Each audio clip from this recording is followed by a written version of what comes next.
So surprisingly, I'm not even surprised no more. Here we have a teacher who's using Ski Yeet Sexy Red song to help her kids so-called learn a little bit better. Let's go to yeahimstacie for the video.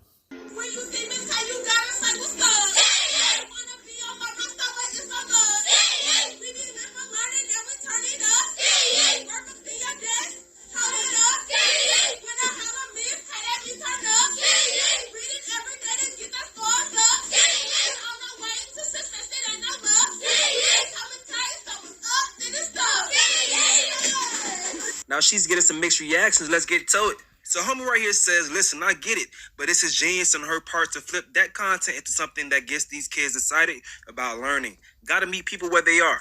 Okay, he said meet people where they are, but why is it that it's just black kids that need to be met anywhere near Sexy Red's ratchetness? Why is it just our kids that have to use that as a base to learn?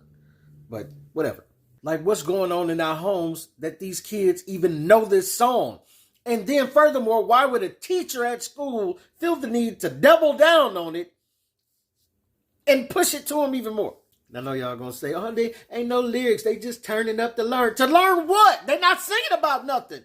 They just saying ski eat over and over again. This is nothing but a marketing tool for Sexy Red. Because if they didn't know about the song, you can bet after learning ski eat at class all day and singing that 1,000 times, you can bet they're going to go look up the original when they get home. This dude says this is literally culturally responsive teaching. Connecting education to your student demographics is enriching. LOL, just say you hate black culture. You know what? For the most part, I do. It's a love-hate relationship. Like, we grew up off hip-hop. We love it, but I hate what it's doing to our people. We grew up off fried chicken, too, but that's killing us, too, every day.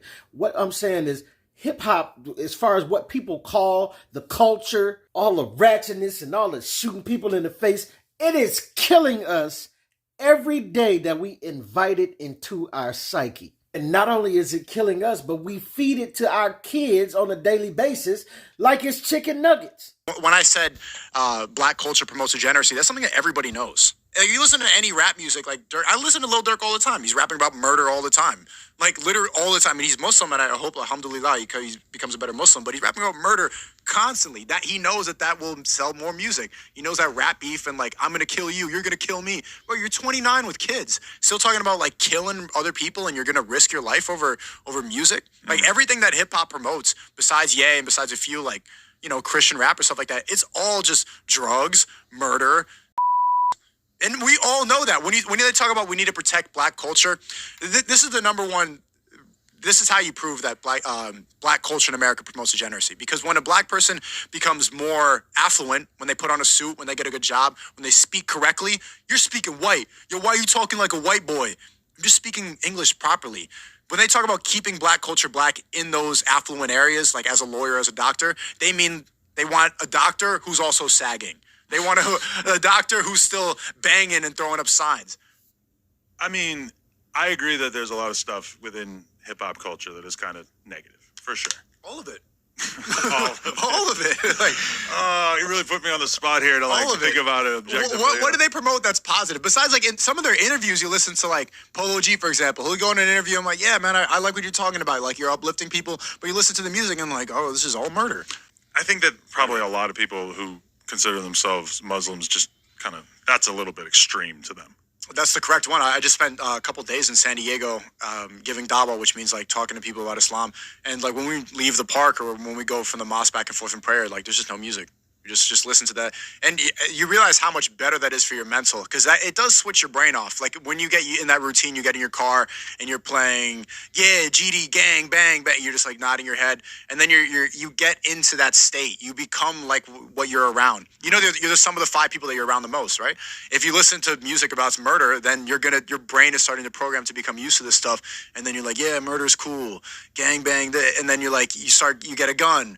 And then you start sagging a little more, and then you start to emulate that. So when you don't listen to that, or like if you just listen to the Quran, for example, you're going to feel better. Your spirit's going to be more protected.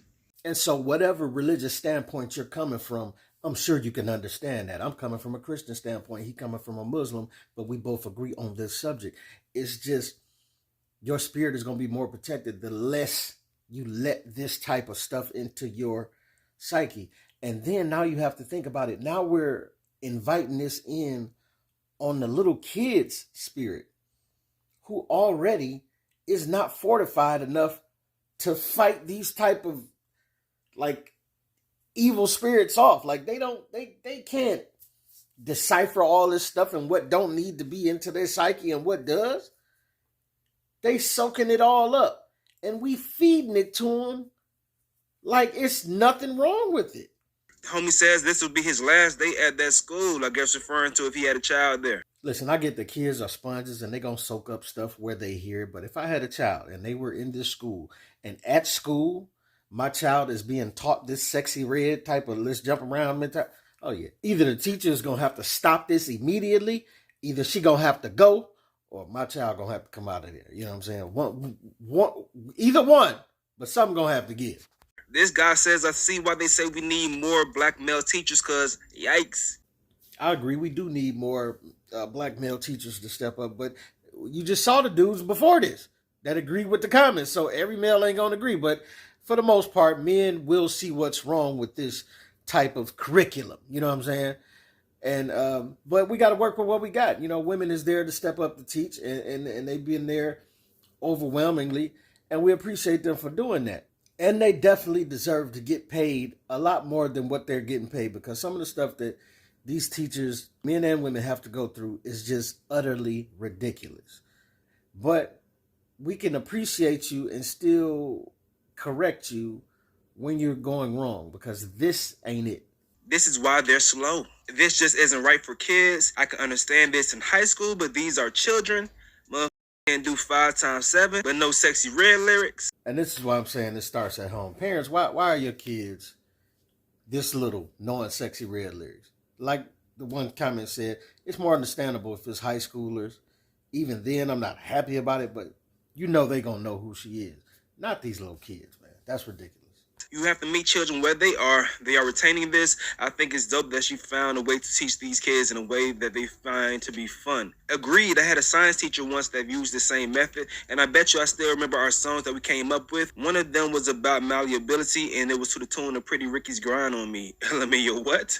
Wow.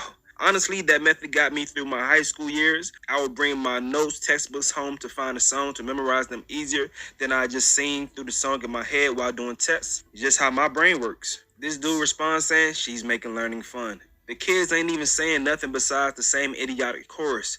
God, y'all gullible. Of course, the majority of y'all see nothing wrong, and that's why the community cooked now. And so, yeahimstacie even agreed, saying that he learned in high school like this, and this was the best way for his mind to work. But I got to agree with the commenters there. They're saying nothing but the same idiotic hook. Ski yeet, and they jumping around. The whole lyrics that the teacher is singing has nothing to do about learning nothing. All of it is about turning up, this, that, and that. We turning up to learn. It's just a bunch of goofiness or flaky, like, fake acting like they learning something. They holding up their notebooks, but ask any one of the kids, what's in them notebooks that you know? I bet they can't repeat it as good as they can repeat Ski Yeet. And I'm sorry, it's too many rap instrumentals that are all over YouTube for you to not have to pick a sexy red song. You can pick any random beat that is not assigned to any random artist, and you can make your own song up about it. Don't tell me you have to use Sexy Red song to get these kids' attention, man. Come on, man. Like I said, when you do that, it's a marketing tool for Sexy Red. And they're going to be acting like her and mimicking her in no time if they aren't already doing it. Now, I understand the idea of hacking a child's mind. I guess it's similar to like how, some churches flip secular music and turn it into gospel. It's kind of a similar thing when it comes to that. And this is something I definitely disagree with as well. Listen, I get it. We grew up off of these secular songs. We love them. We love music. You know what I'm saying? But churches spend way too much time trying to turn all of these secular songs into something godly. Like, it's hard to turn that off. Like, when you change So Anxious into a so-called Christian song, the only thing you can hear when So Anxious Genuine starts playing is So Anxious lyrics. You're going to want to freak somebody up in the church, which is what a lot of people doing up in the church anyway. But I'm just saying, like, yo, why not try to make original music for the church that's specifically singing to God? You know what I'm saying? But I could lean either way with this one right here. But the deciding factor for me is that, this isn't really anything for retention. When you break down the lyrics, it's just hyping them up. And all the kids are saying is ski. She rapping about herself being a good teacher, talking about learning, but it ain't really actually learning anything. It's just a song. But maybe that'll get the kids' attention to help them focus on the lessons that come after this point, though. I mean, I respectfully disagree. If they don't know how to do fractions, I don't think this song is going to teach them that, nor hype them up to get them ready to learn how to do that. I think when they come to this frustrated place where they can't learn something, they going to want to turn the fractions off and turn Sexy Red back on. And like I say, it's going to be a marketing tool for Sexy Red because while they might not be able to get the lyrics in class from the teacher, they can get them on YouTube. And that's what they're going to do. But this is your boy P Camp. Let me know what you think, what you don't think.